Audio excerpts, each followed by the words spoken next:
माझं सोलापूर न्यूजमध्ये आपल्या सगळ्यांचं स्वागत असताना की त्यांनी ती पाकिटं घेऊन आलेली होती आणि ती पाकिटं पैसे वाटतो असं त्याचा सगळा उहापोह केला.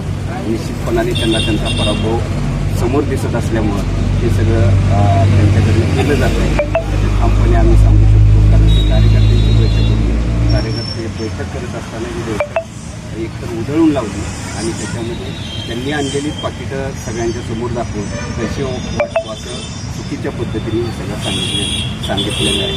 आणि सगळ्यात महत्त्वाचं की भारतीय जनता पार्टीला कुठेही मतदारांना पैसे वाटण्याची गरज नाही, कारण आम्ही विकासाच्या मुद्द्यावर मतं मागतो आणि निश्चितपणाने मतदार आमच्या बरोबर आहे हे ते आम्हाला. पोलिसांनी या प्रकरणात गुन्हा देखील दाखल केला आणि आपले कार्यकर्ते सोमावरती त्यांचं नाव त्याच्या गुन्ह्यामध्ये दाखल झालं. आपण जी तक्रार केलेली आहे त्या तक्रारीची चौकशी होईल, कारण तो जो गोंधळ झाला त्याच्यानंतर ती तक्रार दाखल झालेली आहे. त्या तक्रारीची चौकशी होईल आणि निश्चितपणाने त्या चौकशीत काही आढळणार नाही मी तुम्हाला ठामपणे सांगतो, कारण हे सगळं वातावरण जे तयार केलं जातं हे पराभवाच्या भीतीने आणि निश्चितपणाने त्यांच्या पायाखालची वाळू सरकली आणि अतिशय दारुण पराभव होणार हे लक्षात आल्यानंतर या सगळ्या गोष्टी चालू. तर भाजप नेत्या सुप्रिया वाघ यांनी काही दिवसांपूर्वी महेश पटेलवरती आरोप केला होता की त्यांनी काही विशिष्ट समाजाच्या चांदीच्या मूर्ती असतील, प्लेट्स असतील असं वाटण्याचा प्रयत्न करून मतदारांना लाभ आम्ही दाखवत आहे आणि आता ते तुमच्यावरती आरोप करतात.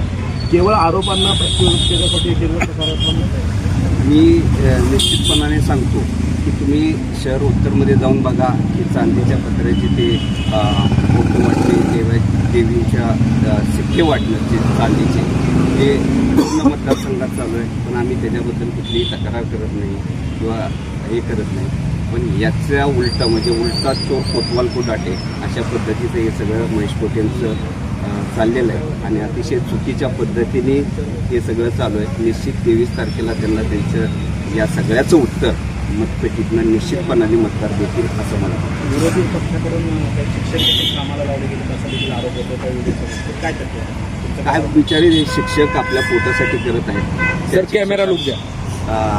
त्या शिक्षक आपल्या पोटासाठी काम करतात, त्यांच्या संस्थेत कामाला आहे, पण त्यांच्याकडनं निवडणुकीची कामं केली जातात. आम्ही वारंवार त्यांना सांगितलं आहे, त्या शिक्षकांना सुद्धा सांगितलं आहे, पण सांगूनसुद्धा कळत नाही. काही ठिकाणी पॉम्पलेट वाटले जात आहेत, काही ठिकाणी त्यांच्या माध्यमातून पैसे वाटले जात आहेत. असंही आमच्या निदर्शनास आलं आहे. आम्ही त्याची तक्रार असतात निवडणूक आयोगाकडे करतो. माझं सोलापूर न्यूज या यूट्यूब चॅनलला सबस्क्राईब करा आणि बेल आयकॉन प्रेस करायला विसरू नका.